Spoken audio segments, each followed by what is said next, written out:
বিসমিল্লাহির রহমানির রহিম। আসসালামু আলাইকুম। কেমন আছেন আপনারা সবাই? আশা করছি সবাই ইনশাআল্লাহ ভালো আছেন।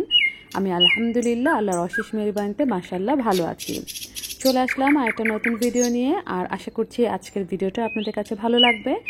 আর যদি ভিডিওর কোনো অংশ আপনাদের কাছে ভালো লেগে যায় তাহলে প্লিজ লাইক করতে একদম ভুল করবেন না। আর বেশি ভালো লাগলে যদি আমার বন্ধু না হয়ে থাকেন তবে সাবস্ক্রাইব করে আমার পাশে থেকে যেতে পারেন।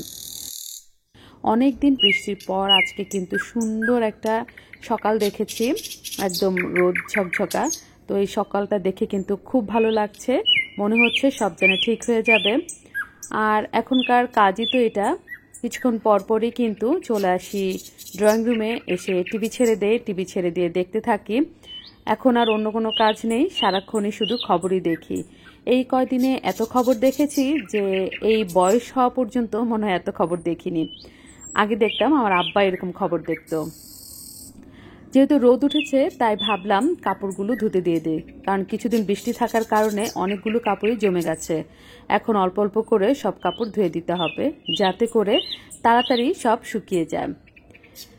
রোদ্রে কাপড় শুকানোর ব্যাপারটা অন্যরকম। বৃষ্টির ভেতরে যখন কাপড় শুকায় তখন কিন্তু কাপড়টা ওরকম সুন্দর কটকটা হয় না, যেটা রোদ্রের কারণে হয়। আর রোদ্রে শুকানো কাপড় পরতেও খুব ভালো লাগে। তো এইসব কথা চিন্তা করে এখন কিন্তু খুব ঝটপট করে মেশিনে কাপড়টা দিয়ে দিলাম, আর এই যে মেশিনও তার কাজ শুরু করে দিয়েছে। ঘুম থেকে উঠে খুব বেশি কিছু কাজ করিনি, টিভি দেখেছি আর এই কাপড়গুলো ওয়াশ করতে দিয়েছি। দেখুন কয়টা বেজে গেছে। তো আর তো দেরি করা যাবে না, আর দেরি করলে পরে দুপুরে কেউ আর সময় মতো খেতেই পারবে না।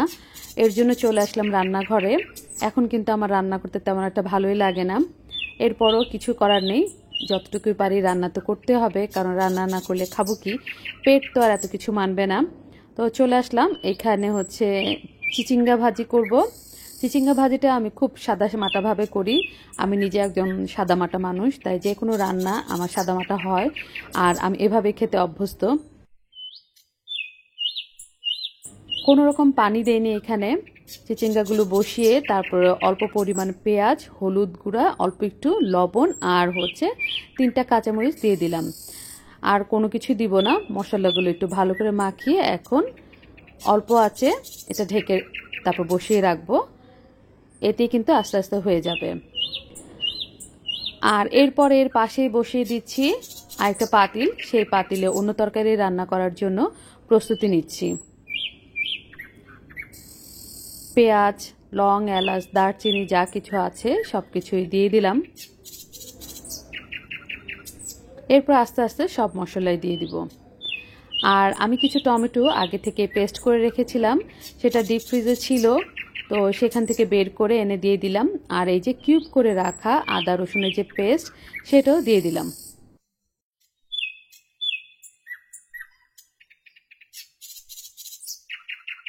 এই যে সেই হচ্ছে টমেটো পেস্ট, এগুলো এভাবে করে রেখে দিয়েছিলাম। তো কিছু ব্যবহার করে ফেলেছি আরেকটা ট্রেতে যেগুলো ছিল, আর এগুলো এভাবেই ছিল। তো ভাবলাম এগুলো এখানে না রেখে একটা বক্সে করে রেখে দেই, যে বক্সটাতে রাখলে পরবর্তীতে আমার জন্য সুবিধা হবে নিতে। তো এর জন্য আস্তে আস্তে করে সবগুলো তুলে তারপর একটা বক্সে রেখে দিচ্ছি।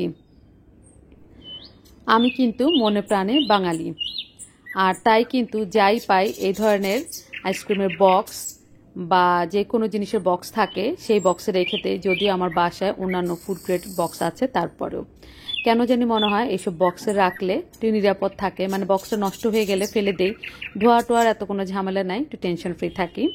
এর জন্যই এই কাজগুলো করি। আমার মতো কিন্তু অনেক আপুরাও আছেন যে তাদের কাছে অনেক ভালো ভালো বা দামি বা সুন্দর জিনিস থাকার পরও সেগুলো যত্ন করে রেখে দেই আমরা। আর এই যে দেখুন আরেকটা ব্যবহার করছি, ঠিক এরকমই টক দইয়ের বাটি, আইসক্রিমের বাটি, এগুলোই মনে হয় আমরা ব্যবহার করতে বেশি স্বাচ্ছন্দ্য বোধ করি।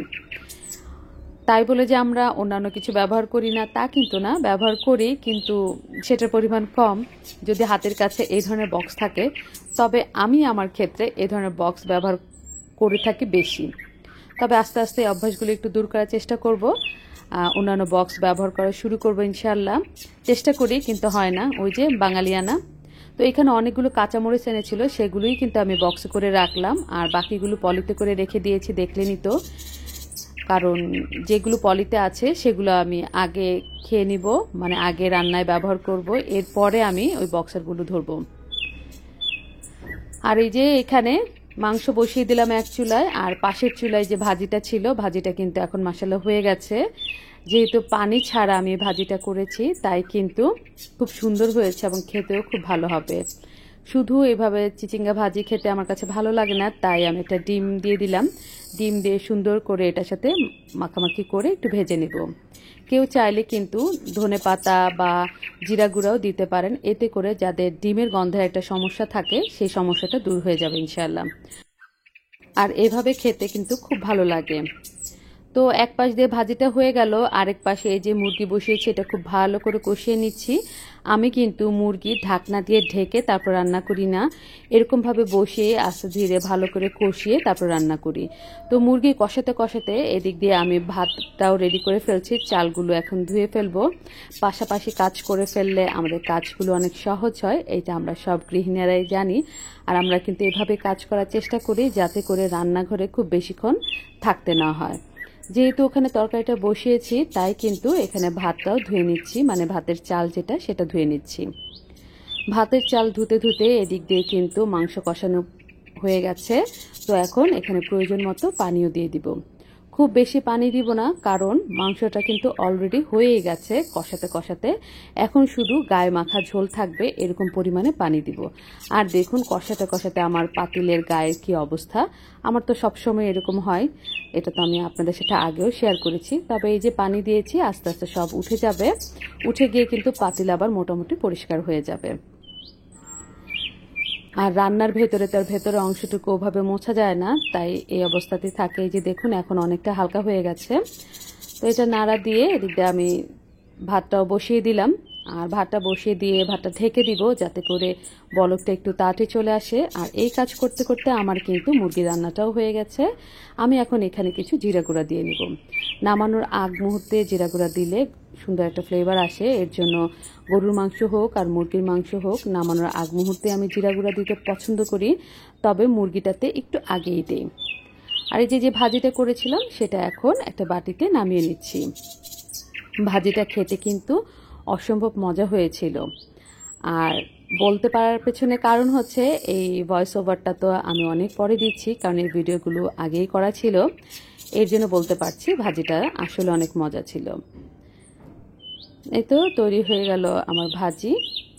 আর এখন চুলাটা বন্ধ করে দিব, কারণ মুরগিটাও হয়ে গেছে, এতটুকুই ঝোল থাকবে। তো বন্ধ করে দিলাম চুলা। আর পাশের চুলায় আমি এখন ডাল বসিয়ে দিব, এর জন্য ডালগুলো ভালো করে ধুয়ে নিচ্ছি। ডাল আর মুরগি দুইটাই কিন্তু আমার বাসার জাতীয় খাবার। আমার বাসায় প্রতিদিনই ডাল আর মুরগি এই দুইটা থাকবে। এই কাজ করতে করতে মেশিনের যে কাপড় দিয়েছিলাম সেগুলো ওয়াশ করা শেষ, তো এখন সেগুলোকে বের করে নিব। গোছগাছ করে কাজ করলে বা নিয়ম করে কাজ করলে একটার পর একটা যখন আমরা করতে থাকি তখন কিন্তু আমাদের কাজগুলো খুব সুন্দরভাবে হয়ে যায়। তাই কাজ শুরু করার আগে একটু যদি চিন্তা ভাবনা করে নেই যে কোনটার পর কোনটা করব, তাহলে দেখা যায় পাশাপাশি আমাদের অনেকগুলো কাজ একসাথে শেষ হয়ে যায়। এই তো এখন এগুলো নিয়ে নেড়ে দিব। বাহিরে অনেক রোদ থাকা সত্ত্বেও রুমের ভেতরে আমাকে কাপড় লাড়তে হচ্ছে, কারণ যেহেতু আমি ছাদে কাপড় লাড়ি না, আর যেই বারান্দায় রোদ আসে সেই বারান্দায়ও কাপড় লাড়ি না, এর জন্য রুমের ভেতরে স্ট্যান্ডে কাপড়গুলো লেড়ে একটু শুকিয়ে নিচ্ছি। যদিও মেশিনে তা 80% শুকিয়ে দিয়েছে, এরপর যতটুকু ভেজা আছে সেটা শুকিয়ে নিয়ে তারপরে আমার রুমের গ্রিলে লেড়ে দিব। তখন অল্প রোদে এই কাপড়গুলো খুব সুন্দর মচমচে হয়ে যাবে। আর আমি কিন্তু এভাবেই কাপড় লাড়ি। এই যে স্ট্যান্ডে আগের যে কাপড় ছিল সেই কাপড়গুলো ভাঁজ করে রেখেছি, এখন বাচ্চারা যার যার কাপড় তাদের মতো নিয়ে যাচ্ছে, আর আমিও আমার কাপড়গুলো জায়গা মতো রেখে দেওয়ার জন্য নিয়ে গেলাম। এরপরে এই যে বসেছিলাম এতক্ষণ এই সোফা, এটাকে একটু ঠিক করে নিচ্ছি। ইদানিং কিন্তু এই সোফার উপর অনেক টর্চার যাচ্ছে, কারণ এখানে বসে আমরা সারাক্ষণ টিভিতে খবর দেখছি। তো যার উপরে এত টর্চার করছি তাকেও তো একটু সুন্দর করে রাখতে হয়, তাই এই সোফাগুলো একটু ঠিকঠাক করে রাখার চেষ্টা করছি। সব কাজ শেষ হয়ে গেছে, এখন শুধু ডালে বাগার দেওয়া বাকি। আমি কিন্তু খুব সাধারণভাবে ডাল রান্না করি। ডালটা যখন বলক উঠে যায় তখন একটু লবণ আর হলুদ দিয়ে বসিয়ে রাখি। যখন ডাল সিদ্ধ হয়ে যায় এরপরে অল্প কিছু রসুন, পেঁয়াজ আর কাঁচামরিচ দিয়ে বাগার দিয়ে দিই। বাস সোজা সাপটা সাদা সিধে ডাল রেসিপি আমার হয়ে গেছে, কিন্তু বিশ্বাস করুন খেতে অসম্ভব মজা হয়। একবার এই সাদা সিধেভাবে রান্না করে দেখতে পারেন, কষ্ট কম কিন্তু খেতে অনেক মজা।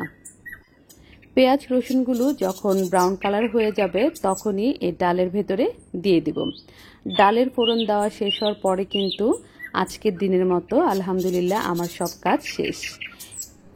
ডালে ফোড়ন দেওয়া হয়ে গেলে দু একটা বলক উঠাবো, উঠিয়ে তারপরে আজকের মতো করে রান্নাঘরকে বাই বাই বলে বিদায় নিব। জানি না আমার ভিডিওর এই পর্যন্ত কারা কারা দেখেছেন। এত কষ্ট করে যে আপু ভাইয়ারা আমার ভিডিওর এই পর্যন্ত আছেন তাদের প্রতি অনেক দোয়া আর ভালোবাসা রইল। আমার ভিডিওটা যদি ভালো লেগে থাকে তাহলে প্লিজ সাপোর্ট করে আমার পাশেই থেকে যাবেন। যে আপু ভাইয়ারা এতদিন পর্যন্ত আমাকে সাপোর্ট করে আসছে তাদের প্রতি আমার অনেক কৃতজ্ঞতা। আজকের ভিডিওটা আমি এখানে শেষ করি। সবাই ভালো থাকবেন, সুস্থ থাকবেন, নিরাপদে থাকবেন, আমাদের জন্য দোয়া করবেন, 5 ওয়াক্ত নামাজ পড়বেন, আল্লাহর উপর ভরসা রাখবেন। আল্লাহ হাফেজ, আসসালামু আলাইকুম।